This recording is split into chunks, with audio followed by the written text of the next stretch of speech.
మీ ప్రయాసము ప్రభునందు వ్యర్థము కాదని ఎరిగి స్థిరులను కదలని వారును ప్రభు కార్యాభివృద్ధి అందు ఎప్పటికీ ఆసక్తులనై ఉండుడి. దేవునికి మహిమ కలుగునుగాక. ఆమేన్. హల్లెలూయా. రాత్రి చదవబడినటువంటి ఈ వాక్య లేఖన భాగంలో నుంచి కూడి వచ్చిన మనందరితో ప్రభు మాట్లాడినట్లుగా ఒకసారి అందరము రెండు చేతులు ఆకాశం వైపు ఎత్తి ప్రభుకు మనసారా స్తోత్రం చెప్దాం. స్తోత్రం, స్తోత్రం, స్తోత్రం, స్తోత్రం, స్తోత్రం, స్తోత్రం. హల్లెలూయా. క్రీస్తునందున్న నా ప్రియమైన సహోదరి సహోదరులారా, మరి మంచి శుభవేళ ఈ చల్లపూట ఈ ప్రాంతంలో చేరి మనము యేసయ్య నామాన్ని స్తుతించాం, ఘనపరిచాము, నోరారా మహిమపరిచి ఆరాధన చేశాం. నిశ్చయముగా ఈ రాత్రి మన ప్రభు మన మధ్యనే సజీవుడుగా ఉన్నాడు. అందుకు మరొకసారి దేవునికి మహిమ కలుగునుగాక. ప్రియులారా, చదవబడిన ఈ వాక్య లేఖన భాగాన్ని మనము జాగ్రత్తగా గమనించగలిగినట్లయితే దైవజనుడైన పౌలు కొరింథీ సంఘముతో చెప్తున్నటువంటి మాటలు ఇవి. ఆ సంఘాన్ని బలపరుస్తూ పురికొల్పుతూ వారితో మాట్లాడుతూ రాసినటువంటి మాటలు ఇవి. ఏమని చెప్తున్నాడంటే, కాగా నా ప్రియ సహోదరులారా, అదుగో మీరు ప్రయాసపడుతున్నారు, మీరు కష్టపడుతున్నారు. అయితే ఆ కష్టము, ఆ ప్రయాసము క్రీస్తునందు వ్యర్థము కాదని మీరు ఎరిగి ఉండాలి. దేవునికి మహిమ కలుగునుగాక. హల్లెలూయా. 2025 సంవత్సరాల క్రితము మన ప్రభు అయిన యేసుక్రీస్తు వారు సశరీరుడిగా ఈ లోకానికి దిగివచ్చి సర్వలోకములో ఉన్న సకల మానవాళిని రక్షించి పరలోక రాజ్య వారసులుగా మార్చాలన్న ఒక ఉన్నతమైనటువంటి తలంపుతో ఆయన ఈ లోకములోని దిగివచ్చి మన కొరకు ఆయన శ్రమలు పొందాడు, మన కొరకు సిలువను మోసాడు, 39 కొరడా దెబ్బలు తిన్నాడు, మన కొరకు రక్తాన్ని చిందించాడు. భూమికి ఆకాశానికి మధ్యలో సిలువలో 3 మ్రేకుల మధ్య వేలాడాడు. ఆయన శరీరములో ఉన్న రక్తమంతా చిందించాడు, మరణించాడు. 3వ రోజున మరణాన్ని గెలిచి సజీవుడుగా ఆయన లేపబడ్డాడు. ప్రియులారా, మనలను రక్షించడానికి, మనలను పరలోక రాజ్య వారసులుగా మార్చడానికి యేసుక్రీస్తు ప్రభువారు ఈ లోకములో ఆయన శ్రమ పడ్డాడు, ఆయన శోధించబడ్డాడు, ఆయన నలగొట్టబడ్డాడు. అయితే ఈ రోజున పునరుత్థానుడైన క్రీస్తు యేసును ప్రకటించుటకై ఆయన సజీవుడని సర్వలోకానికి ఎలుగెత్తి చెప్పడానికి ఈరోజున అనేక మంది దేవుని యొక్క బిడ్డలు ప్రేరేపించబడి ఆయా స్థలాల్లో దేవుని యొక్క పరిచర్యలో కొనసాగించబడుతున్నారు. ప్రభు కొరకు ఎంతో శ్రమ పడుతున్నారు. గ్రామాలు ఆశీర్వదించబడాలని, గ్రామంలో ఉన్నవాళ్ళు అందరూ స్వస్థత కలిగి శాంతి సమాధానాలతో ఉండాలని, ఆ గ్రామంలో ఉన్న వాళ్ళందరూ రక్షించబడి పరలోక రాజ్య వారసులుగా మార్చబడాలని అనేకులు ఎన్నో రకాలుగా శ్రమిస్తూ దేవుని యొక్క సేవా పరిచర్యలో కొనసాగించబడుతూ ఉన్నారు. అయితే దేవుని బిడ్డలారా, దేవుని వాక్యం అంటుంది, సహోదరులారా, మీరు ప్రయాసపడుతున్నారు, ఒక్కరినైనా అగ్నిలో నుండి లాగినట్లుగా, ఒక్కరినైనా రక్షించి పరలోక రాజ్యానికి తీసుకువెళ్ళాలని మీరు ఎంతగానో ప్రయాసపడి కష్టపడుతున్నారు. అయితే ఆ ప్రయాసపడుతూ కష్టపడుతున్నటువంటి పరిస్థితుల్లో ఎదురయ్యేటువంటి కొన్ని వ్యతిరేకమైన పరిస్థితులను బట్టి మీరు సొమ్మసిల్లిపోతున్నారు, మీరు వెనుకంచు వేస్తున్నారు. అయితే మీకు ఒక విషయం చెప్తున్నాను, అదేంటంటే ప్రభువునందు మీరు పడినటువంటి శ్రమ ఎన్నటికి కూడా ఏం కాదట, వ్యర్థము కానే కాదు. హల్లెలూయా, హల్లెలూయా.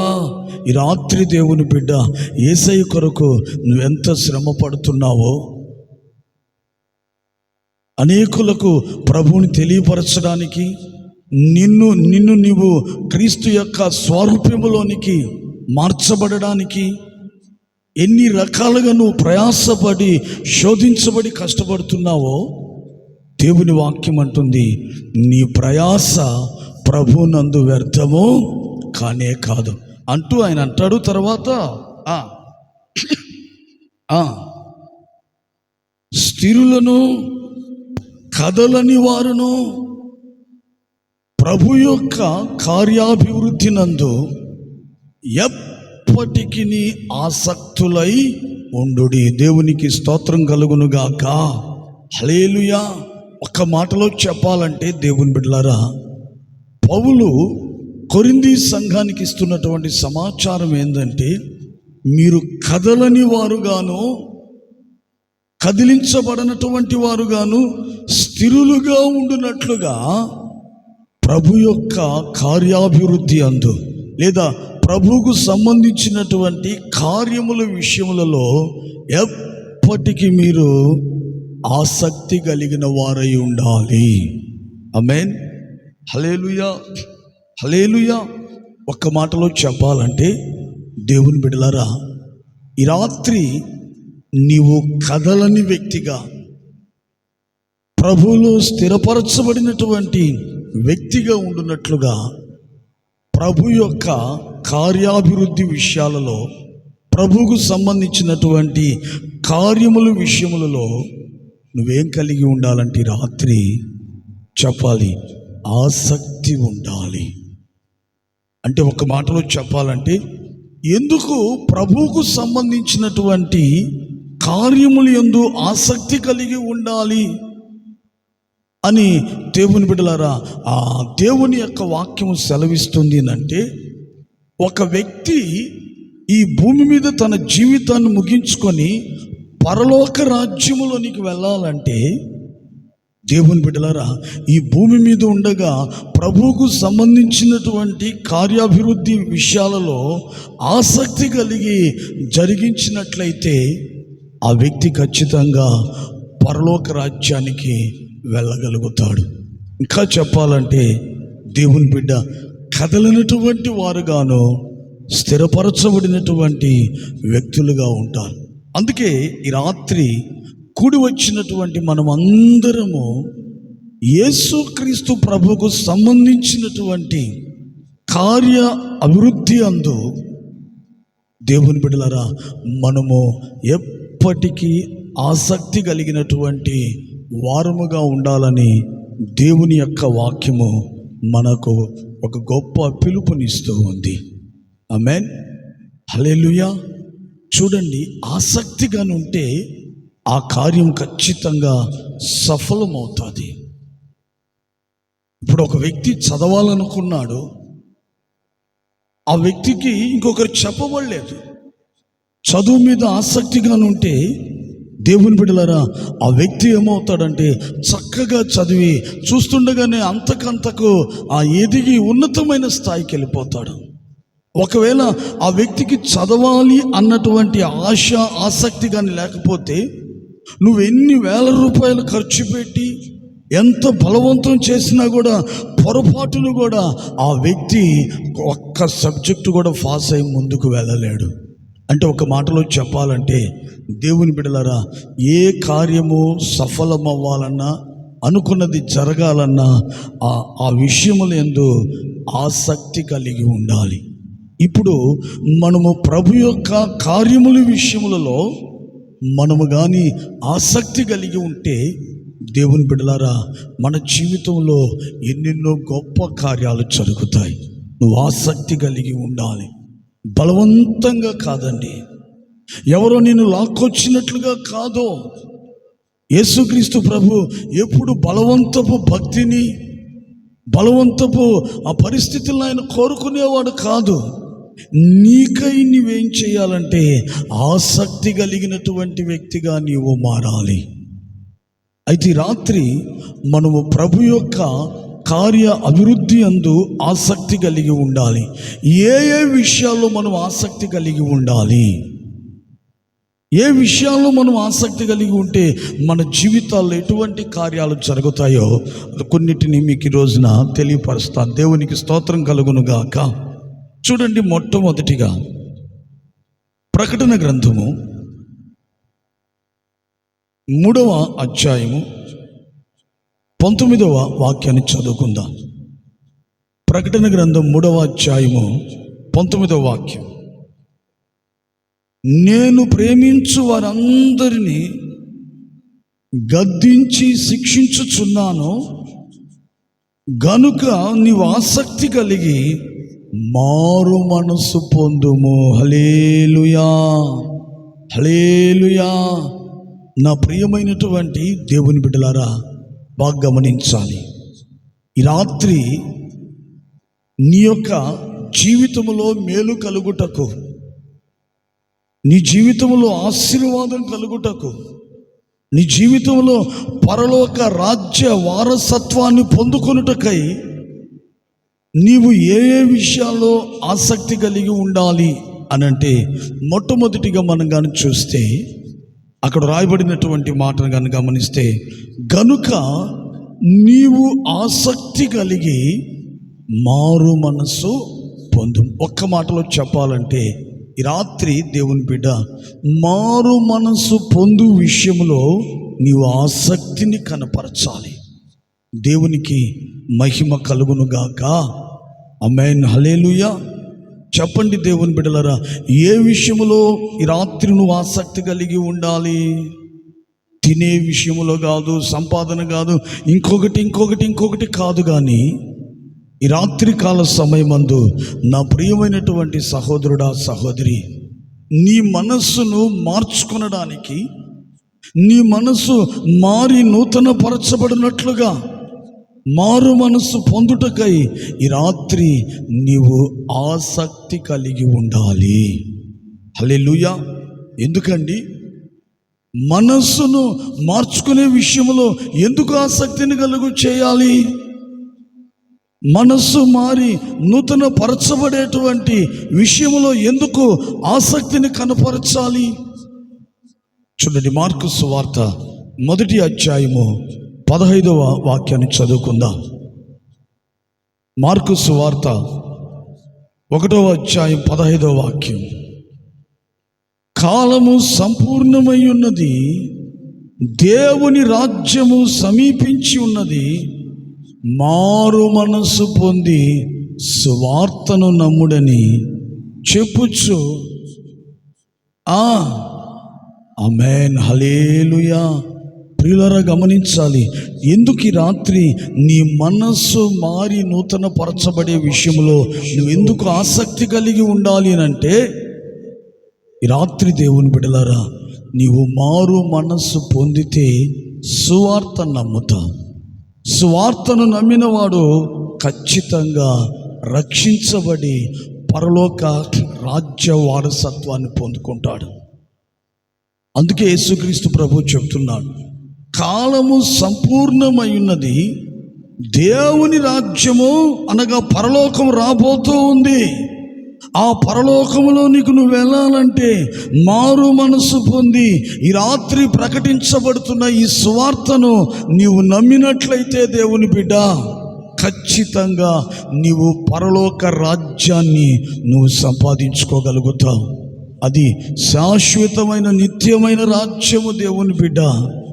ఆ రాజ్యములోనికి నువ్వు ప్రవేశించాలంటే ఈ భూమి మీద ఉండగానే నీ మనస్సు ఏమవ్వాలంటే రాత్రి మారి నూతన పరచబడాలి. మనస్సు మార్చుకోకుండా నువ్వెన్ని మార్చుకున్నా సరే పొరపాటున పరలోకంలోనికి వెళ్ళలేవు. ఈ రోజుల్లో చాలామంది అపార్థం చేసుకుంటున్నారు.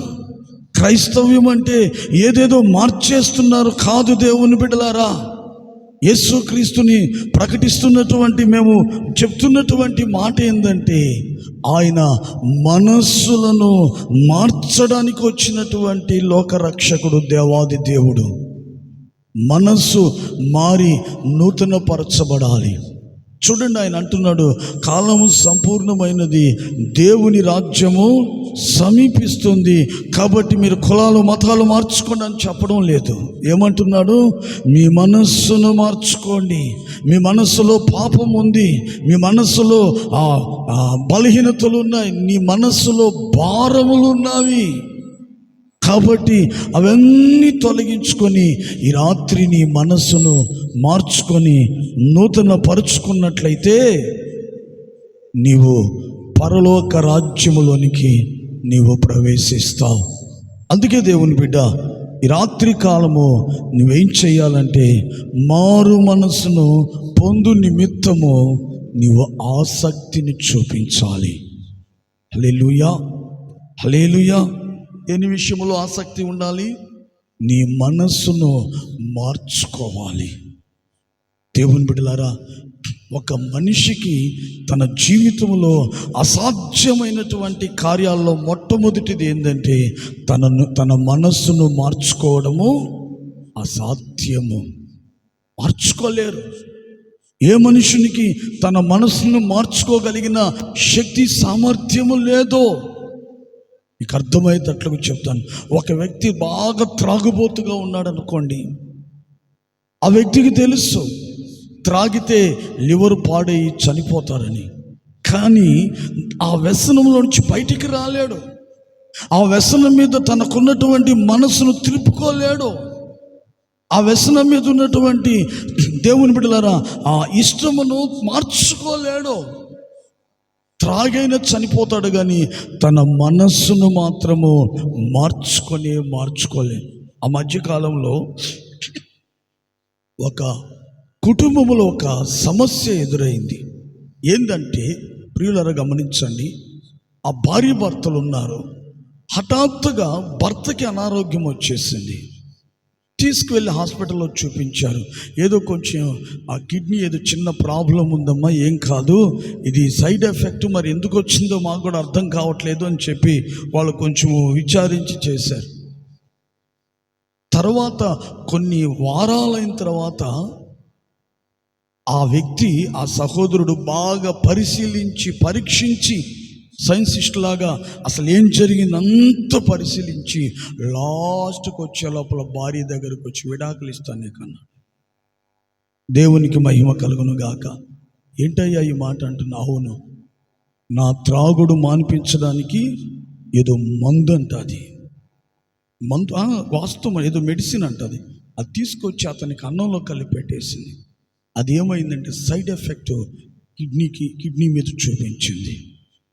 తెలుసుకొని దేవుని బిడ్డ ఇంకా అప్పటి నుంచి ఆమెతో కాపురం చేయడం మానుకున్నాడు అతను. చూడండి, ఎన్ని రకాలైన మందులు, ఎన్ని రకాలైన మెడిసిన్, మనుషునికి ఉన్న జ్ఞానమంతా ఉపయోగించినా సరే ఆ వ్యసనంలో నుంచి మనస్సును మార్చుకోలేని పరిస్థితి. ఇది మనుషునికి అసాధ్యం. అయితే దేవుని బిడ్డలారా, ఈ రోజున నీ మనస్సు మారాలని మనస్సు కానీ పెట్టుకున్నట్లయితే మనస్సు మార్చగలిగినటువంటి శక్తి సామర్థ్యము ఈ రాత్రి మన ప్రభు అయిన యేసుక్రీస్తు వారికి ఉంది. హల్లెలూయా, హల్లెలూయా. ఆయనే నీ మనస్సును మార్చగలుగుతాడు. నీకై నువ్వు మార్చుకోలేవు. నిన్ను కన్న తల్లిదండ్రులు నీ మనస్సును మార్చలేరు. నిన్ను కట్టుకున్న నీ భార్య, నీ భర్త, నీ పిల్లలు మార్చలేరు. యేసు ప్రభు మాత్రమే మార్చగలుగుతాడు నీ మనస్సుని. అయితే నువ్వు ఆసక్తి కలిగి కొన్ని పనులు చేస్తే చాలు, ఏం మార్చుకోవలేదు, ఎక్కడికి వెళ్ళబడలేదు, 1 రూపాయి ఖర్చు పెట్టబడలేదు, ఏం చేయాల్సిన అవసరం లేదు. ఈ రాత్రి నేను చెప్పే కొన్ని మాటలు నువ్వు గమనించి దాని ప్రకారంగా నువ్వు ప్రవర్తించగలిగితే దేవుని బిడ్డ ఈ రాత్రి నీ మనస్సు మారి నూతనంగా అయిపోతుంది. ఎలాగది? దేవునికి స్తోత్రం కలుగును గాక. హల్లెలూయా, హల్లెలూయా. పేతురు రాత్రంతా ప్రయాసపడి తెల్లవారుతుండగా ఆ వలను కడుక్కొని తను తాను శపించుకుంటూ, తన దరిద్రాన్ని బట్టి తను తాను కష్టపెట్టుకుంటూ మాట్లాడుకుంటూ ఉన్నాడు. తెల్లవారుతుండగా వల కడుక్కుంటూ యేసుక్రీస్తు ప్రభువారు వచ్చి పేతురుని అడిగాడు, నీ ధోనిలో నేను ఎక్కుతాను. ఎక్కితే ఎక్కువయ్యా, నా పరిస్థితి, నా బాధలు ఎక్కిపో అని చెప్పాను. వెళ్ళి యేసు ప్రభు పేతురు యొక్క ధోనిలోకి ఎక్కాడు. బాగా గమనించండి, ఎక్కాడు. అద్దరున్న వాళ్ళకి సువార్త చెప్పి వాళ్ళందరినీ పంపించేశాడు. సరే, నేను అడగగానే ధోనిలోకి ఎక్కించుకొని చేర్చుకున్నాడు. ఇతని జీవితంలో ఒక గొప్ప కార్యం చేయాలని యేసు ప్రభు, ఏం సహోదరుడా వలలకు అడుగుతున్నావు, ఏం చేపలేం పడలేదా? లేదయ్యా, రాత్రంతా ప్రయాసపడ్డాను, రాత్రంతా చాలా కష్టపడ్డా, నా ప్రయాసమంతా వ్యర్థమైపోయింది. అయితే నేను చెప్పే మాట విను, ధోనిని కాస్త లోతుకు పంపించి వల విసిరాను. ఏంటో నీ మాటలు వింటుంటే నాకు ఎందుకో చేయాలనిపిస్తుంది. ఎందుకంటే నీ మాటలు ఒక ప్రత్యేకంగా అనిపిస్తున్నాయి. నీ మాటలు నువ్వు అద్దరున్న వాళ్ళకి నువ్వు సువార్త చెప్తుంటే ఆ మాటలు నా మనస్సుకి ఎందుకో ఆకర్షణీయంగా అనిపిస్తుంది. కాబట్టి నువ్వు చెప్పినట్లుగా చేస్తానని ధోనిని కాస్త లోతుకు పంపించి వల విసిరాడు. అంతే, విస్తారమైన చేపలు పడిపోయినాయి. దేవునికి స్తోత్రం కలుగును గాక. అతను లాగలేక ఆ ప్రక్కన ధోనిలో ఉన్న వాళ్ళని పిలిచి ఆ వలనంతా ధోనిలోకి వేసుకుంటే విస్తారమైన చేపలు. పేతురు ఆ చేపలను యేసు ప్రభుని చూశాడు. అక్కడ ఏం చేశాడో ఒకసారి చదవండి. లూకా సువార్త 5:8. సీమోను పేతురు అది చూచి అదుగో యేసు మోకాళ్ళ ఎదుట సాగిలపడి, ప్రభువా నన్ను విడిచిపోము, నేను పాపాత్ముడునని. ఆమేన్, హల్లెలూయా. నేనంటాను, పేతురికి అక్కడ మారు మనసు వచ్చింది. హల్లెలూయా, హల్లెలూయా. మీరు ఒప్పుకుంటారు లేదా? పేతురికి మారు మనసు వచ్చింది. ఎలాగంటే అక్కడ తనకు మారు మనసు వచ్చిందని రాయలేదు, కానీ అక్కడ చెప్పిన మాట ఏమంటున్నాడంటే, ప్రభు యొక్క మోకాలు ఎదుట సాగిలపడి, ప్రభా నన్ను విడిచి పొమ్ము, నేను పాపాత్ముడను. అంటే అతని మనస్సులో పశ్చాత్తాపము ప్రారంభమైంది. అప్పటి వరకు అతడు నీతిమంతుడు అనుకున్నాడో, నిజాయితీపరుడు అనుకున్నాడో, మంచివాడు అనుకున్నాడో తెలియదు. కానీ దేవుని బిడ్డలారా, ఆ క్షణము యేసయ్య మోకాలు ఎదుట సాగిలపడి ఒప్పుకుంటున్నాడు, అయ్యా నేను పాపము చేసిన వాడను, నేను పాపాత్ముడను, నేను పాపం చేసిన వ్యక్తినని.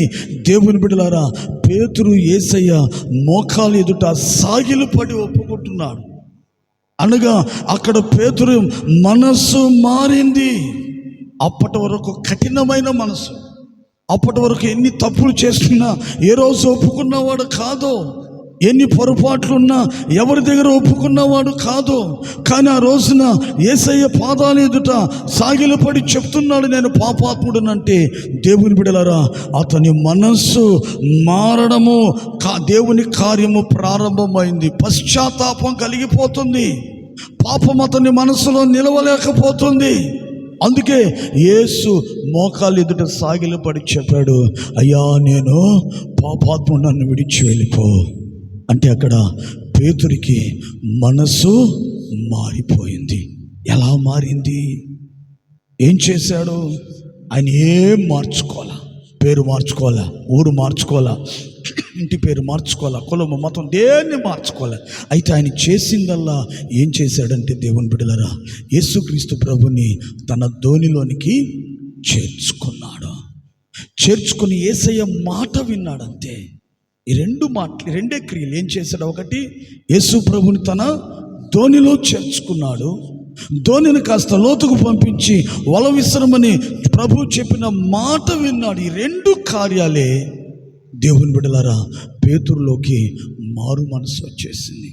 ఈ రాత్రి దేవుని బిడ్డ, నీ మనస్సు మారాలని నువ్వు కోరుకుంటే, నీ మనస్సు నూతనపరచబడాలని కోరుకుంటే, ఈ రాత్రి యేసుక్రీస్తు ప్రభుని నీ హృదయంలోనికి చేర్చుకో.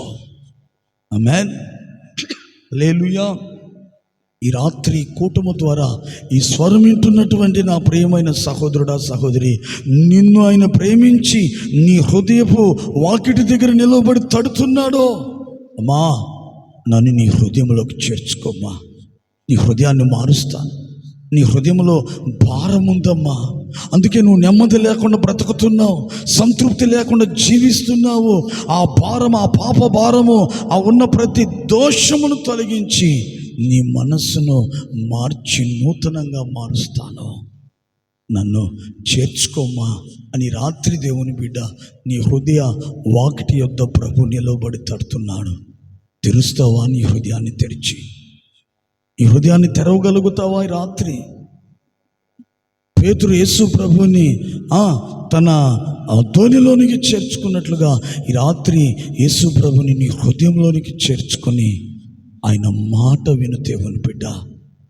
ఆయన మాట విని నడుచుకున్నట్లయితే నిశ్చయముగా ఈ రాత్రి ఆయన నీకు నీ మనస్సును మార్చగలుగుతాడు. నీ మనస్సును దేవుని బిడ్డలారా ఒక విప్లవాత్మకమైనటువంటి మార్పులోనికి తీసుకుని వెళ్ళగలుగుతాడు. భయంకరమైనటువంటి వ్యక్తి సౌలు, అతని మనస్సును మార్చలేదా ప్రభు? వడ్డీలకు వడ్డీ వేసుకొని ఆ పేదల సొమ్ము కొల్లగొట్టి అన్యాయముగా జీవించిన వాడు జక్కయ్య మనస్సును మార్చి అతని అబ్రహాము కుమారుడుగా ప్రభు మార్చలేదా? కారణం ఏంటంటే జక్కయ్య యేసయ్యను తన ఇంట చేర్చుకున్నాడు. పేతురు యేసయ్యను తన ధోనిలోనికి చేర్చుకున్నాడు. ఈ రాత్రి యేసయ్యను నీ హృదయంలో చేర్చుకో, చాలు. నీ జీవితంలోనికి చేర్చుకో, నీ మనస్సును మారుస్తాడు. దేవుని బిడ్డ, మనస్సు మారిందంటే నీ జీవిత శైలి మారిపోతుంది. నీ మాటల్లో మార్పు వస్తుంది, నీ ఆలోచనలో, నీ ప్రవర్తనలో, నీ నడవడికలో, నీ జీవితంలో, సమస్తములో మార్పు వస్తుంది. ఒక్క మాటలో చెప్పాలంటే క్రీస్తులో ఒక నూతన సృష్టిగా నీవు మార్చబడిపోతావు. హల్లెలూయా, హల్లెలూయా. అందుకే రాత్రి నీ మనస్సును మార్చుకునే విషయంలో ఆసక్తి కలిగి ఉండాలి. మారు మనసు పొందు నిమిత్తము నువ్వేం చేయాలి? రాత్రి ఆసక్తితో. రెండవదిగా చూడండి, యాకోబు రాసిన పత్రిక 5వ అధ్యాయము 17-18 వాక్యాలు చదువుకుందాం. యాకోబు రాసిన పత్రిక 5వ అధ్యాయం 17-18. ఏలియా మన వంటి స్వభావము కలిగినటువంటి మనుష్యుడే వర్షింపకుండానట్లు అతడు ఆసక్తితో ప్రార్థన చేయగా 3.5 సంవత్సరముల వరకు భూమి మీద వర్షము దేవుడెరుగు, మంచు కూడా కురవలేదట. దేవునికి మహిమ కలుగును గాక. హల్లెలూయా, హల్లెలూయా. అనగా రెండవదిగా దేవుని బిడ్డలారా, ఏ విషయంలో మనం ఆసక్తి కలిగి ఉండాలి? ప్రార్థన చేయుట యందు ఆసక్తి ఉండాలి మనకు. ఒకటి, మారు మనసు పొందు విషయంలో ఆసక్తి ఉండాలి. ఎందుకంటే మనము పరలోక రాజ్య వారసులుగా ముద్రించబడాలంటే, పరలోకాన్ని మనం సంపాదించుకోవాలంటే దేవుని బిడ్డలారా ఖచ్చితంగా మనసు మారి నూతన పరచబడి ఉండాలి. రెండవదిగా యాకోబు భక్తుడు చెప్తున్నాడు, ప్రార్థన విషయంలో మనము ఆసక్తి కలిగి ఉండాలి. ఎందుకండి ప్రార్థన విషయంలో ఆసక్తి? దేవుని బిడ్డలారా, నువ్వు అడుగుతున్నది, నువ్వు కోరుకుంటుంది, నువ్వు ఆశించినది ప్రభు యొద్ద నువ్వు పొందుకోవాలంటే ఖచ్చితంగా ఈ రాత్రి మామూలు ప్రార్థన చాలదు. ప్రార్థనలో ఏముండాలి? నీకు ఆసక్తి ఉండాలి. ఒక మాటలో చెప్పాలంటే దేవుని బిడ్డ ఆసక్తి కలిగి ఈ రాత్రి నువ్వు ప్రార్థన చేయాలి. ఎందుకంటే నువ్వు ప్రభు దగ్గర ఏం ఆశిస్తున్నావు? నీ సమస్యలు తొలగిపోవాలని ప్రభు దగ్గర నువ్వు ఆశిస్తున్నావా? నీ అక్కర్లు తీర్చబడాలని ప్రభు దగ్గర ఆశిస్తున్నావా? శరీరములో ఉన్న రోగము నుంచి విడుదల పొందాలని ప్రభు దగ్గర ఆశిస్తున్నావా? నీ కుటుంబంలో ఉన్న ఆర్థిక సమస్యల నుంచి విడిపించబడాలని నువ్వు ఆశిస్తున్నావా? కుటుంబం అంతా రక్షించబడి దేవుని రాజ్యము కొరకు సిద్ధపడాలని నువ్వు ఆశిస్తున్నావా? నీ పిల్లలకు ఒక మంచి భవిష్యత్తు కలగాలని ఆశిస్తున్నావా? దేవుని బిడ్డలారా, దేనిని ఆశిస్తున్నావో దానిని అక్షరాల ప్రభు దగ్గర నువ్వు పొందుకోవాలంటే ఈ రాత్రి ఖచ్చితంగా ప్రార్థించుట యందు నీవు ఆసక్తి కలిగి ఉండాలి. హల్లెలూయా, హల్లెలూయా. చూడండి, యాకోబు భక్తుడు ఎవరి గురించి చెప్తున్నాడంటే ఏలియాను గురించి ఏలియాను గురించి చెప్తున్నాడు. ఏలియా మనలాంటి మానవ స్వభావం కలిగిన వాడే, మనలాంటి మనుష్యుడే. మనం ఎలా ఉన్నామో ఏలియా కూడా అలాగనే ఉన్నాడు. కానీ ఆ ఏలియా పలకగా 3.5 సంవత్సరము వర్షమైనను మంచైనను లేకుండా మారిపోయింది. ఒక మాటలో చెప్పాలంటే దేవుని బిడ్డలారా, మనుష్యుడు ఏలియా అతని నోటి నుండి వచ్చిన మాట వలన ప్రకృతి ఏమైపోయిందంటే స్తంభించిపోయింది. ఇది సాధ్యమైన కార్యమా? అసాధ్యమైనదా? చెప్పాలి. అసాధ్యమైన. ఆ మధ్యకాలంలో వర్షాలకు మేఘాలు పెట్టారు. మేఘాలు పెట్టి ఏదో వర్షాలు రప్పించారు. నాకు కూడా అయితే పెద్దగా తెలియదు. సరే, ఆ జ్ఞానము వచ్చే వర్షాన్ని ఎవరైనా ఆపగలుగుతారా? ఎవ్వరు ఆపలేరు. దేవునికి స్తోత్రం కలుగును గాక. హల్లెలూయా, హల్లెలూయా. చనిపోతున్నాడు మనిషి. ఇంకొక 2 నిమిషాలు ఆగు, చావో. 2 నిమిషాలు మంచిది కాదంటే ఆ ప్రాణం ఆగదు. ఎవరు ఆపలేరు. కొన్ని వాటిని మానవుని యొక్క శక్తి చాలదు. కానీ ఇక్కడ ఒక సామాన్యమైనటువంటి వ్యక్తి పలుకుగా 3.5 సంవత్సరం వర్షం కానీ మంచు కానీ కలగలేదు. కారణం ఏంటంటే ఏలియా మామూలుగా ప్రార్థన చేయలేదండి. ఎలా చేశాడు చెప్పాలి. ఆసక్తిగా ప్రార్థన చేశాడు. దేవుని బిడ్డ, రోజున నీవు ప్రార్థన చేస్తున్నావు. నీ కుటుంబం కొరకు, నీ భర్త కొరకు, నీ భార్య కొరకు, నీ పిల్లల కొరకు నువ్వు ప్రార్థన చేస్తున్నావు. నీ గ్రామము ఆశీర్వాదకరంగా ఉండాలని నువ్వు ప్రార్థన చేస్తున్నావు. కానీ నువ్వు అడుగుతున్నా, కోరుకుంటున్నా ప్రభు దగ్గర నుంచి ఎందుకు పొందుకోలేకపోతున్నావు అంటే ఆ ప్రార్థనలో దేవుని దృష్టికి ఏం కనబడట్లేదు చెప్పాలి. ఆసక్తి కనబడట్లేదు. ఆసక్తి కలిగిన వాళ్ళు ప్రార్థనలో ఉంటే ఎలా ఉంటారు చెప్పండి. ఆసక్తి కలిగిన ప్రార్థన ఎలా ఉంటారు తెలుసా? దేవుని బిడ్డలారా, సమయం చూసుకోరు, టైం చూసుకోరు. అర్థమవుతుందా? ప్రక్కన ఏం జరుగుతున్నా కూడా పట్టించుకోరు. వీళ్ళ ప్రార్థనలో ఏమవుతారంటే ఆసక్తితో ప్రార్థించినప్పుడు వాళ్ళు ఏమవుతారంటే ఆ ప్రార్థనలో వాళ్ళు అక్కడున్నా కూడా ఒక్కొక్క మారు దేవుని బిడ్డ వారి ఆత్మలో పరలోకంలోకి వెళ్ళే పరిస్థితులు కూడా వస్తాయి. దావీదు ప్రార్థన చేస్తూ చేస్తూ చేస్తూ చేస్తూ మరి దర్శనంలో చూశాడో లేదా అతనికి ప్రత్యక్షత ఏమో తెలియదు, కానీ పరలోకములో ఉన్నటువంటి పుస్తకపు చుట్టలో దావీదును గురించి దేవుడు రాసినటువంటి ఆయన ఉద్దేశం, ఆయన చిత్తమునంతా దావీదు కాపీ కొట్టేశాడు. అంతే. దేవుడు కూడా చెప్పలే దావీదుకి నీ పట్ల ఇదని చెప్పలేదు. సీక్రెట్గా రాసి పరలోకంలో పుస్తకపు చుట్టాల్లో పెట్టుంటే దావీదు ఏం చేశాడంటే ప్రార్థన ప్రారంభించాడు. ఆ ప్రార్థన ఎటువంటిది? ఆసక్తితో కూడిన ప్రార్థన. 1 గంట అయిపోయింది, 2 అయిపోయింది, 3, 4, 5, 6 గంట, 24 గంటలు అయిపోయింది ప్రార్థనలో ఆయనకేం తెలిసిపోయింది? పరలోకములో పుస్తకపు చుట్టలో దావీదును గూర్చినటువంటి చిత్తమంతా దావీదు 3వ కంటికి తెలియకుండా చూసి చదివేసేసి మళ్ళీ చుట్టను ఎట్లా విధావిధిగా చుట్టి కట్టాడు పెట్టేసి కిందకు వచ్చి మెరగనట్లుగా దేవునికి ప్రార్థన చేశాడు. అయ్యా, నీ చిత్తము జరిగించుట నాకు నేర్పించే దావీదు, నిన్న మొన్న నీ ప్రార్థన ఒక రకంగా ఉంది, ఈరోజు మారింది ఏంటి? చెప్పు, ఏం జరిగింది? ఆయనకి తెలుసు ఏం జరిగింది. అయ్యా నీకు సమస్తం తెలుసు.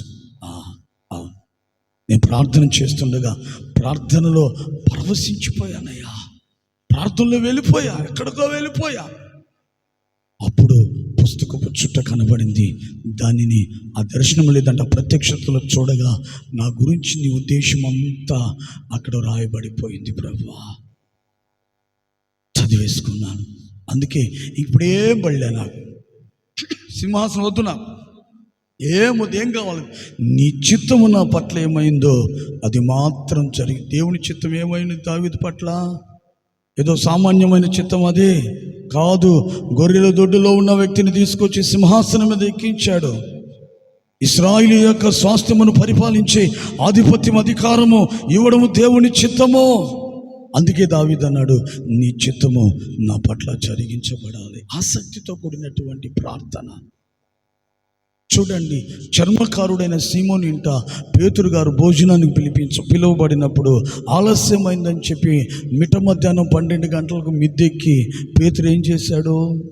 నేను అంటాను, ఆయన పాపం ఉదయం టిఫిన్ కూడా చేయలేదు. పేతురు గారు భోజనానికి పిలిచే లోపల ఉదయం టిఫిన్ చేయలేదు కాబట్టి ఆయన 12 లోపల వచ్చేసాడు. అంత వయసులో ఉదయం తిని మధ్యాహ్నం తినాలంటే కష్టం కదా, అర్థమవుతుంది. టిఫిన్ కూడా చేయలేదు, వచ్చేసాడు. కొంచెం మాత్రంగా భోజనం చేసే వచ్చాడు 12 గంటలకి.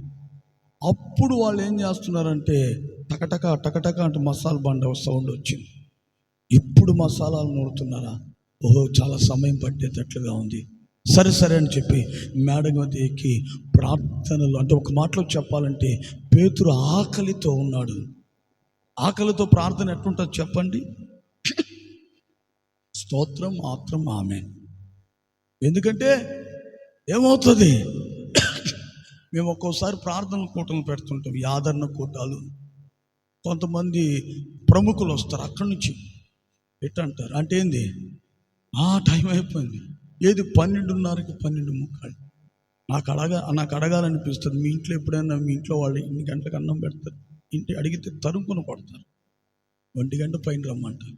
కానీ కూటాలకు వస్తే అంతే, తొందరగా. అందుకని నేను ఏం చేస్తానంటే చాలా జాగ్రత్తగా ఉంటాను. అటువంటి బుద్ధిహీనుల దగ్గర చెప్పించుకుని అంత దూరం తెచ్చుకొని నేను ఏం చేస్తానంటే ముందుగానే ఒక 10 నిమిషాలు ముందుగానే ఏం చేస్తానంటే ముగించి. ఎందుకంటే ఆకలి మీద ఉంటారు. ఇప్పుడు పేతురు అంత ఆకలితో ఉండి ప్రార్థించాడు. ఆ ప్రార్థన ఏమైందో తెలుసా? అక్కడ రాయబడింది, ఆయన పరవశించాడట.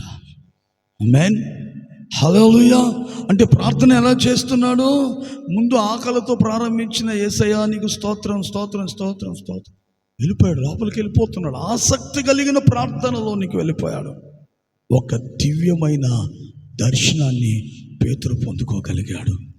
ఈరోజున దేవుని బిడ్డ, పేతురులాగా నీవు నేను ప్రార్థన చేయదుముగాక. హల్లెలూయా, హల్లెలూయా. ఆకలున్నా సరే శరీరాన్ని నలగొట్టుకుంటూ ప్రార్థన ఆసక్తిగా చేశాడు, దైవ దర్శనాన్ని పొందాడు. ఈ రాత్రి దేవుని బిడ్డ, నువ్వు చేసే ప్రార్థన నామకార్థంగా ఉండకూడదు. నీ ప్రార్థన సామాన్యంగా ఉండకూడదు, ఆచారబద్ధంగా ఉండకూడదు, ఏదో చేసామన్నట్లుగా ఉండకూడదు. మరి ఎలా ఉండాలంటే నీ ప్రార్థన, కొంతమంది ఏం చేస్తారంటే అలారం పెట్టుకుంటారు, మళ్ళీ ఎక్కువసేపు చేస్తే భక్తి పెరిగిపోతుందని. కరెక్ట్గా 1 గంటన్నర వాళ్ళు ప్రార్థనలో వెళ్ళిపోతూ ఉంటారు, వెంటనే అలారం మోగుతుంది. యేసు నామములో అడుగుతున్నాను తండ్రి, ఆమేన్, ముగించేసుకుంటారు. కాదు దేవుని బిడ్డ, కాదు. నువ్వు ప్రార్థనలు ఏమైపోవాలి నువ్వు ఆసక్తితో నీలో ఆసక్తి ఉంటే చాలు. ఆసక్తి ప్రార్థనలో పరవశింపచేసే అనుభవంలోనికి తీసుకెళ్ళి నీ గురించి, నీ కుటుంబాన్ని గురించి దివ్యమైన దర్శనాలు కలిగే స్థితిలోనికి నిన్ను తీసుకెళ్ళిపోతాయి. అర్థమవుతుందా? నువ్వు ఆసక్తిగా ప్రార్థన చేసే కొలది ఆ ప్రార్థన నిన్ను ఏం చేస్తుందండి, నీ పట్ల దైవ చిత్తం ఏమైందో తెలుసుకునేటట్లుగా నిన్ను ఒక ఉన్నతమైన అనుభవంలోనికి తీసుకువెళ్తుంది. అందుకే దేవుని బిడ్డ, ఈ రాత్రి కాలము నువ్వేం చేయాలంటే ప్రార్థన చేయుట యందు ఏముండాలి? కొంతమంది ప్రార్థన చేస్తూ ఉంటారు, చిన్న చప్పుడు వినిపిస్తే చాలు. నేను ఒకసారి పైన మిద్ది మీద నిలబడుకున్నాను. ఒక సహోదరుడు వచ్చి బండి పెడుతున్నాడు. ఏంటనంటే వందనాలు చెప్పాడు నాకు. వందనాలు, కింద నుంచి వందనాలు. అంటే ప్రార్థన సరే చేసుకోపని చూసుకుని నా రూమ్లోకి వెళ్ళి బ్రష్ చేసుకొని, ఏంటి బ్రష్ ఎంతసేపు వేస్తారు? ఒక 5 నిమిషాలు, లేదంటే ఒక 10 నిమిషాలు. దేవునికి స్తోత్రం కలుగును గాక. ఏసీ క్రిందకు వచ్చా, మెట్లు దిగుతున్నాను. అతను ప్రార్థన చేస్తూ ఉన్నాడు. ప్రభా నన్ను ఆశీర్వదించు, నా చేతి పనులను దీవించు నాయన, ఆశీర్వదించు నాయన. నాకు కొంచెం ముడిపిలు చెప్పులే కానీ వేస్తే పర్ర అని సౌండ్ వస్తుంది. ఎంత మెల్లగా నడిచినా సౌండ్ రాకుండా బాగుంది. కాకపోతే ఆ చెప్పులు వేసుకుంటే కొంచెం కాళ్ళు బాగుంటాయి. చిన్నగా వస్తుంది, పర్రనింది. ప్రభా నా చేతి పనులను దీవించు నాయన. ఆ ప్రార్థన ఏమైపోయింది? మధ్యలో ఆగిపోయింది. అది పరవశించే ప్రార్థన కాదు, అది నామకార్థ ప్రార్థన. నువ్వు మోకరించినప్పుడు దేవుని బిడ్డలారా, పక్కన వాళ్ళు ఏమైపోతున్నా సరే అర్థమవుతుందా? నువ్వు డెప్త్గా లోతుకు వెళ్ళిపోవాలా. దేవునికి స్తోత్రం కలుగును గాక. హల్లెలూయా. అలాగా ఆసక్తి కలిగిన ప్రార్థన ఈ రాత్రి నీవు కానీ చేయగలిగితే, దేవుని బిడ్డ, ప్రభు దగ్గర నువ్వు ఏమైతే అడుగుతావో నిశ్చయముగా. పేతురు గారిని తీసుకెళ్ళి చెరసాల్లో వేసేశారమ్మా, బంధించేశారు. ఉదయాన్నే ఆయన మీద నేరారోపణ చేసి మరణదండన విధించడానికి అక్కడ ఉన్నటువంటి అధికారులందరూ ఆలోచన చేసుకుంటూ ఉన్నారు. అయితే పేతురు నిద్రపోతున్నాడు. సంఘమంతా ఏం చేసింది చెప్పాలి? సంఘమంతా ఏం చేస్తుందంటమ్మా? ఆసక్తితో ప్రార్థన చేస్తున్నారు. మరియమ్మ గారింట ఆసక్తితో. ఒక మాటలో చెప్పాలంటే దేవుని బిడ్డలారా, వాళ్ళు కనీసము ఆ నీళ్లు కానీ దేని మీద ఆలోచన లేదు. ఒక్క మాటలో చెప్పాలంటే వాళ్ళ ప్రార్థన అంతా ఎలా ఉందంటే, మా దైవజనుడైన పేతురు రక్షించబడాలి ప్రభువా, వాళ్ళ చేతుల్లో నుంచి విడిపించండి, అధికారుల చేతుల నుంచి విడిపించండి, అన్యాయముగా శిక్ష విధించాలని ఆలోచిస్తున్నారని చెప్పి సంఘమంతా ఏం చేశారంటే ఆసక్తి కలిగి ప్రార్థన చేస్తున్నారు. పేతురు ఏం చేస్తున్నాడు? ఆసక్తిగా నిద్రపోతున్నాడు. ఆయన చెరసాల్లో దోమలు కుడుతున్నా కూడా నిద్రపోతున్నాడు. పాపం అలసిపోయాడు. నిద్రపోతుంటే దేవదూత వచ్చి, ఇదిగో పేతురు అని తట్టాడు. పేతురు అనుకుంటున్నాడు, కల వచ్చింది నాకు, కల్లో దేవుని దూత వచ్చింది. చెప్పు, నీ పేరేంటి? పేరు తర్వాత నువ్వు లేచి నిలబడు. ఎందుకు లేచి నిలబడు. లేగానే అతని చేతులకున్న సంఖ్యలుడి క్రింద పడ్డాయి.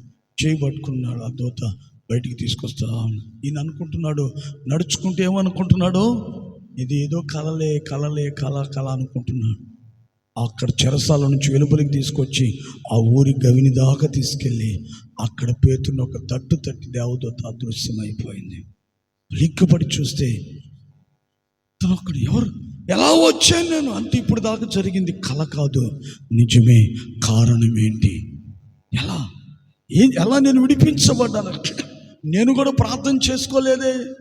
వీళ్ళతో ఏగేదనకన్నా ప్రభు దగ్గరికి వెళ్ళిపోవచ్చు అనుకుని ప్రార్థన కూడా చేసుకోకుండా నిద్రపోతే మరి నేను ఎలా విడిపించబడ్డానో. ఆ ఊరి చివర ఆ పరిసర ప్రాంతాల్లో ప్రార్థన వినబడతా ఉంది మరియమ్మ ఇంటి దగ్గర. అక్కడికి వెళ్ళి తలుపు తట్టి చూసే లోపల సంఘమంతా ఏం చేస్తుంది అక్కడ చెప్పాలి? ఏం చేస్తున్నారు? అత్యాసక్తితో ప్రార్థన చేస్తున్నారు. ఆ ప్రార్థన ఏం చేసిందంటే పేతురు యొక్క సంఖ్యలను నుంచి విడిపించి చెరసాల నుంచి వెలుపలికి తీసుకొచ్చి సురక్షితంగా వారి యొద్దకు చేర్చింది. ఈ రోజున దేవుని బిడ్డ, నీవు కూడా ప్రార్థన యందు ఆసక్తి కలిగి చేయి. నీ భర్తకున్న పాపపు బంధకాలు తెగిపోతాయి. ఆసక్తితో ప్రార్థన చెయ్యి.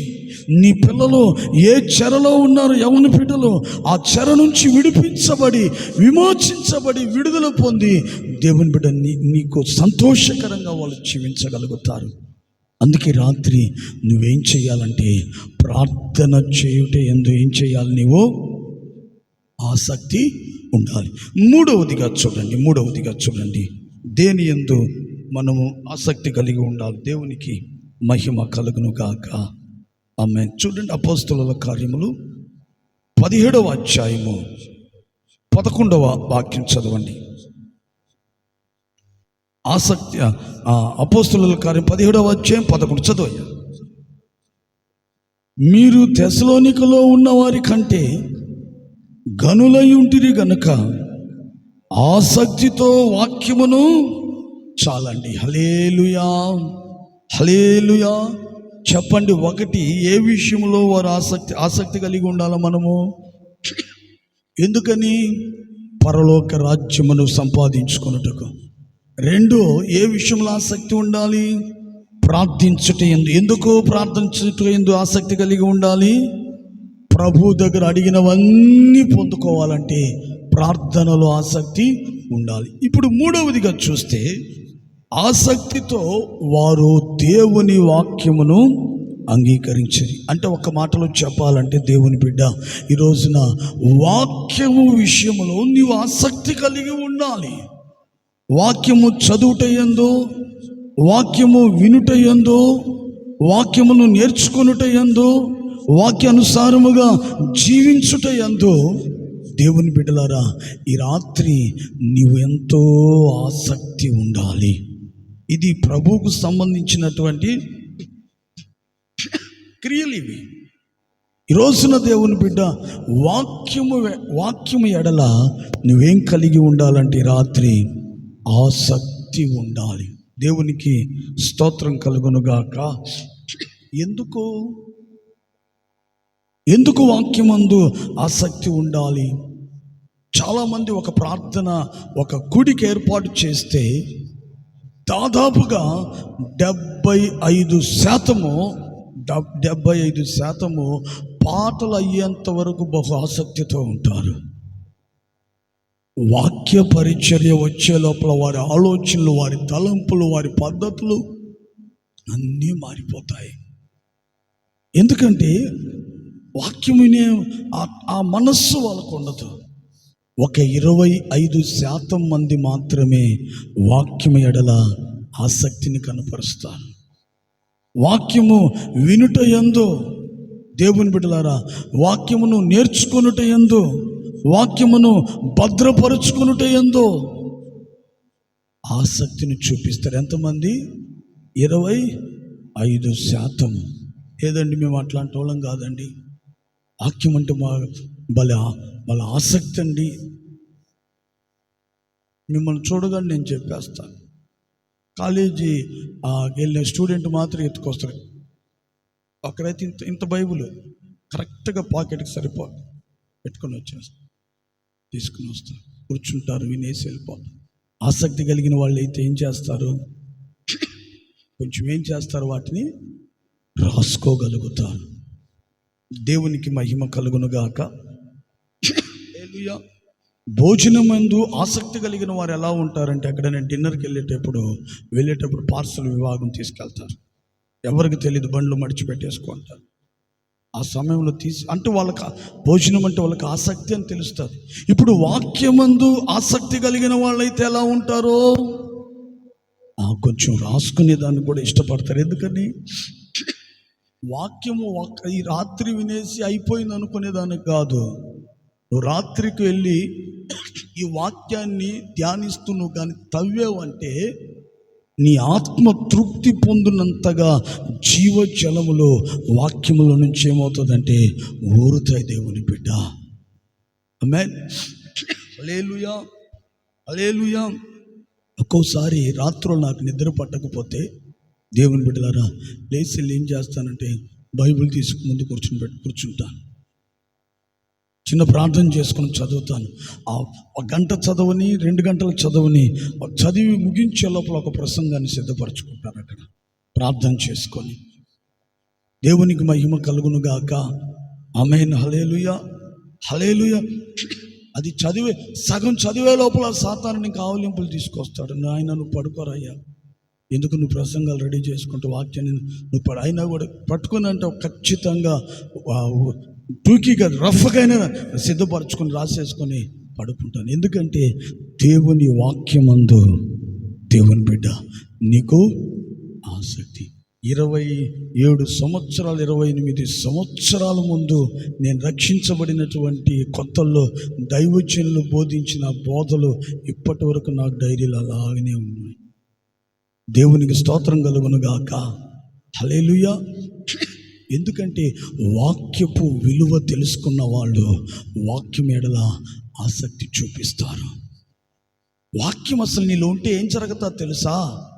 చాలామంది అంటారు, అన్న నేను ఎంత కంట్రోల్ చేసుకోవాలనుకుంటున్నా ఆ సమయానికి వెళ్ళి సీరియల్ ముందు కూర్చోవాల్సి వస్తుందన్న.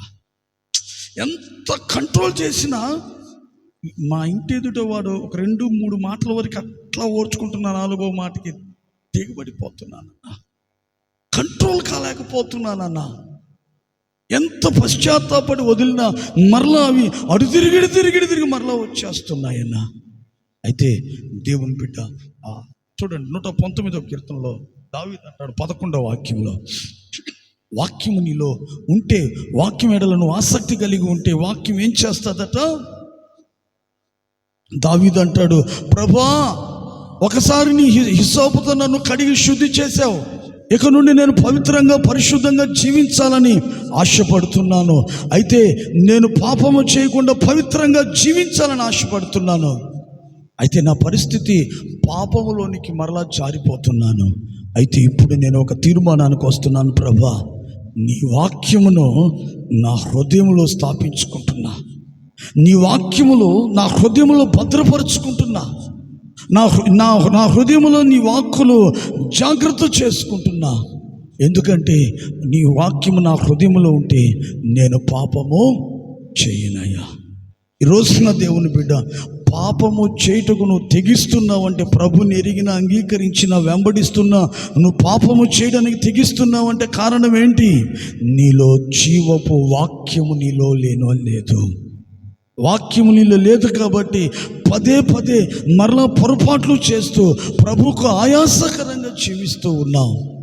అయితే రాత్రి దేవుని బిడ్డ, వాక్యమును నీ హృదయంలో కానీ భద్రపరుచుకుంటే, వాక్యము ఎడల ఆసక్తి కలిగి ఆ వాక్యమును నీ జీవితంలో ఉంచుకోగలిగితే నువ్వెన్నడూ కూడా పాపము చేయవు.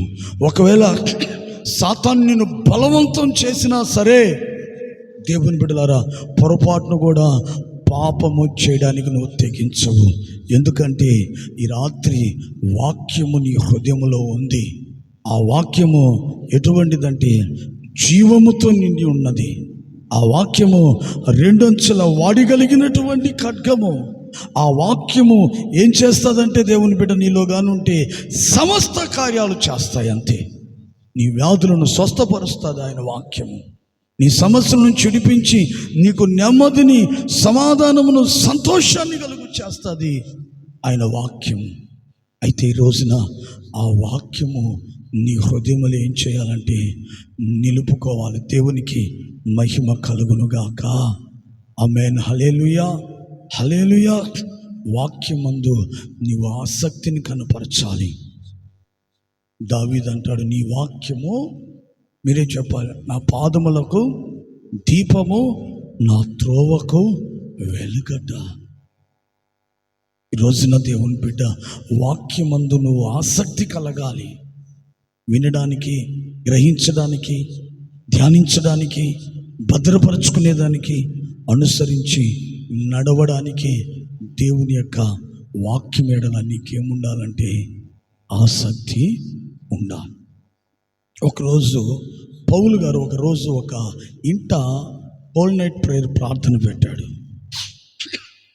చాలామంది వచ్చేస్తున్నారు. అప్పటికి మేడగదిలో 3వ అంతస్తులో కూటం జరుగుతుంది. పేతురు గారు ఆ పౌలు గారితో వెళ్ళిపోవాలి, మరలా వేరే దగ్గరికి వెళ్ళాలి. వెంటనే ఆ రాత్రి ఆ హోల్ నైట్ ప్రేయర్లో వాక్యము ప్రకటించడం ప్రారంభించాడు. అక్కడ రాయబడింది, బహు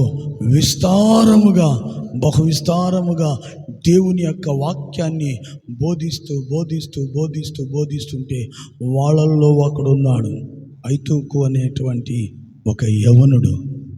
ఈ యవనుడు ఏం చేశాడో తెలుసా? చెప్పండి. వాక్యం చెప్తా ఉంటే ఏం చేశాడు? బైబిల్ రాసింది, జోగి అంటే ఏంది మన భాషలో చెప్పాలంటే తూగి ఆ నుంచి జారి టపాని కింద పడి చచ్చిపోయాడు. అక్కడ వాక్యము ప్రకటిస్తుంటే ఏం చేశాడు? తూగాడు. ఈ రోజుల్లో చాలామంది తూకుతున్నారు. కళ్ళు ఎర్రగా వచ్చేసినాయి. ఇప్పటికి వెనకాల ఉన్నారు, ముందున్నారు, ఎక్కడ లేకుండా ఉండలేరు. అన్నిట్లో ఉంటున్నారు. వాక్యం అందు నీకు ఆసక్తి ఉంటే చాలు దేవుని బిడ్డ, ఆసక్తి ఉంటే చాలు. రాత్రంతా కూడా ఏం చేస్తావంటే దేవుని యొక్క వాక్యాన్ని వినగలుగుతావు. ఒకరోజు ఒక సహోదరుడు చెప్తాడు, నాకు ఒక చిన్న సమస్య వచ్చిందన్న, రాత్రిలో నాకు ఒక సమస్య వచ్చింది. రాత్రి నేను పడుకుని ఉన్నప్పుడు 11:30కి మెలకు వచ్చింది. ఆ సమస్య నా మనసులోకి వచ్చింది, నెమ్మది లేకుండా పోయింది. వెంటనే నా స్నేహితుడికి ఫోన్ చేశానన్న. 11:30 నుంచి తెల్లవారి 2:30-3 గంటల దాకా మాట్లాడుతూనే ఉన్నా. ఛార్జింగ్ అయిపోయింది వాడికి. అంటే మాట్లాడడానికి ఏముంది అక్కడ? ఆసక్తి ఉంది. స్నేహితుడితో మాట్లాడితే తన హృదయంలో ఉన్న బాధ తొలగిపోయి నెమ్మది కలుగుతుందని. దేవుని బిడ్డ, ఈ రోజున వాక్యం వినడానికి కూడా నీకేం కలగాలంటే ఆసక్తి ఉండాలి. నువ్వు మరియమ్మగా ఉండాలి. మార్తమ్మ తర్వాత మొదట ఎలా ఉండాలి? నీవు మరియమ్మ ఏం చేసిందట? యేసు పాదాల దగ్గర కూర్చొని ఆయన బోధను చాలా జాగ్రత్తగా వింటూ వచ్చింది. దేవునికి మహిమ కలుగును గాక. మార్త ఏం చేసింది? విస్తారమైన పనులు కల్పించుకునేది. కానీ ఉత్తమమైనది ప్రభు చెప్తున్నాడు, మార్తా నువ్వు విస్తారమైన పనులు కల్పించుకొని నువ్వు తొందరపడుతున్నావు, కానీ మరియా ఉత్తమమైనది ఎంచుకుంది. ఏందయ్యా ఉత్తమం అంటే? యేసు పాదాల దగ్గర కూర్చొని ఆయన చేసే బోధ వింటూ వచ్చింది. ఈ రోజున దేవుని బిడ్డ, దేవుని వాక్యం వినుటకు రాత్రి నువ్వు ఆసక్తి చూపించాలి. ఆ వాక్యమే నిన్నేం చేస్తుంది? ఆ వాక్యం ఏం చేస్తుంది నిన్ను? అపోస్తుడైన పౌలు చెప్తాడు, కొలస్సీలకు రాసిన పత్రిక 1వ అధ్యాయము 28వ వాక్యం. చివరిగా చదవండి, ముగించేస్తాను. కొలస్సీలకు రాసిన పత్రిక 1వ అధ్యాయము 28వ వాక్యం. ప్రతి మనుషుని క్రీస్తునందు సంపూర్ణునిగా చేసి ఆయన ఎదుట, అనగా క్రీస్తు యేసు ఎదుట రేపు మహిమ కలిగిన రాకడలో వచ్చినప్పుడు ఆయన ఎదుట నిలవబెట్టుటకు సమస్త విధములైనటువంటి జ్ఞానముతో మేము ప్రతి మనుషునికి బుద్ధి చెప్పుచు, ప్రతి మనుషునికి బోధించుచు, అదిగో దేవుని యొక్క వాక్యాన్ని బోధిస్తున్నాడట పౌలు గారు. ఎందుకు? రేపు ప్రభు మహామహిమతో రాబోతున్నాడు. ప్రభు ఎదుట నిలబడాలంటే ఆ వ్యక్తికి వాక్యము చేత వాని జీవితం ఉండాలి. వాక్యమును అనుసరించి నడుచుకునే జీవితంలో ఉండాలి. వాక్యానుసారంగా జీవించగలగాలి. అందుకే పౌలు ఏం చేస్తున్నాడు? బోధిస్తున్నాడు. ఏం బోధిస్తున్నాడు? దేవుని వాక్యమును బోధిస్తున్నాడు. ఎందుకు బోధిస్తున్నాడు? వచ్చువాడు ఆలస్యం చేయక అతి త్వరలో రాబోతున్నాడు. ఆయన ఎదుట నిలవబడుటకై వాక్యమును బోధిస్తూ ఉన్నాడు. వాక్యమును విని ఎవరైతే అంగీకరిస్తున్నారో వాళ్ళందరూ రేపు క్రీస్తునందు సంపూర్ణులై ఆయన ఎదుట నిలవబడతారు. వాక్యం ఎడల ఆసక్తి ఎంత ఉందో మీ ఫేస్ లీడింగ్ చూసి కూడా చెప్పగలుగుతారు. కొంతమంది విసుగ్గా ఉంటారు, అప్పుడు అర్థమైపోతుంది వీళ్ళకి వాక్యం అంటే ఆసక్తి. వినే విషయంలోనే ఉంటుంది. మనకి ఇష్టమైనటువంటి ఒక సమాచారం మన ఎదురుగానే వస్తే దాన్ని ఎంతో అవతల ఇంట్లో ఇది జరిగిందనగానే ఏం చేస్తాం, ఎంతో ఆసక్తిని చూపించి జాగ్రత్తగా వింటాం. ఇప్పుడు వాక్యం వినే విషయంలో కూడా మీ పరిస్థితులను చూసే చెప్పగలుగుతాం. 100కి 90 మంది ఆసక్తితో వింటున్నారు, ఒక 10 మంది ఉన్నారు అక్కడక్కడ. పాపం దేవునికి స్తోత్రం కలుగును గాక. ఏది ఏమైనాను వాక్యమును విని దాని ప్రకారంగా నడుచుకుంటే, నువ్వు ఆ దేవుని యొక్క బోధను వింటే, రేపు ఆయన వచ్చినప్పుడు ఆయన ఎదుట నిలవబడడానికి నువ్వు క్రీస్తులో సంపూర్ణునిగా మార్చబడగలుగుతావు. దేవుని వాక్యము వలనే. సంఘము కట్టబడాలన్నా, వినండి చివరి మాట, సంఘము కట్టబడాలన్నా, సంఘం ఎత్తబడాలన్నా, అర్థమవుతుందా? ఒక వ్యక్తి క్రీస్తులో సంపూర్ణం అవ్వాలని ఏది ఉండాలన్నా ఆ వ్యక్తికి ఏముండాలంటే వాక్యం లేకుండా ఎన్ని ఉన్నా అంతే. ఈ కడవరి దినాల్లో వాక్యము చెప్పేవాళ్ళు అరుదైపోతున్నారు. దేవుడు నాతో మాట్లాడాడని చెప్పే మాటలు ఎక్కువైపోయినాయి. నిన్న మొన్న ఒక సహోదరి నాకు ఫోన్ చేసి చెప్పిందన్న, ఒక దైవజనుడు పలానా ప్రాంతం నుంచి వచ్చాడన్న, మన ప్రాంతంలో 4 రోజులు కూటమి పెట్టమని దేవుడు ఆయన ప్రేరేపించాడు, దేవుడు మాట్లాడాడంటన్న. మరి అక్కడే ఎందుకో ఇంకేం చెప్తారు? ఇప్పుడు నాలాంటి వాళ్ళకి ఎలా చెప్పాడు దేవుడు అని అడుగుతా. కళ చూపించాడా, దర్శనం చూపించాడా, లేకపోతే ప్రవచనం ఏంది? ఒకళ్ళు చెప్పినా అది వాక్యానుసారంగా ఉందా లేదా పరిశీలించి పరీక్షించి ఓకే అని చెప్తాను. తెలియని వాళ్ళు ఏం చేస్తారు? మా ప్రభు మాట వద్దు, ఇవన్నీ వద్దు, పక్కన వాక్యం ఉండాలి. దేవునికి స్తోత్రం కలుగును గాక. ఇవన్నీ ఏంటంటే మిగిలిన వరములు ఇవి సంఘ క్షేమాభివృద్ధి కొరకే కానీ అవి నిన్ను ప్రభు రాకడికి ఎత్తలేవు. వాక్యం అంటుంది, ప్రవచనాలు కూడా ఒక్కొక్క మారు నిరర్థకమవుతాయి, కానీ జీవము కలిగిన దేవుడని యెహోవా వాక్కు పళ్ళు కూడా తప్పదు. అందుకే రాత్రి వాక్యమందు ఆసక్తి కలిగిన వారమై మనం అందరం కూడా ప్రభు ఎదుట నిలవబడుటకు ప్రభువు మనల్ని సిద్ధపరచును గాక. ఆమేన్. ప్రార్థన చేసుకుందాం.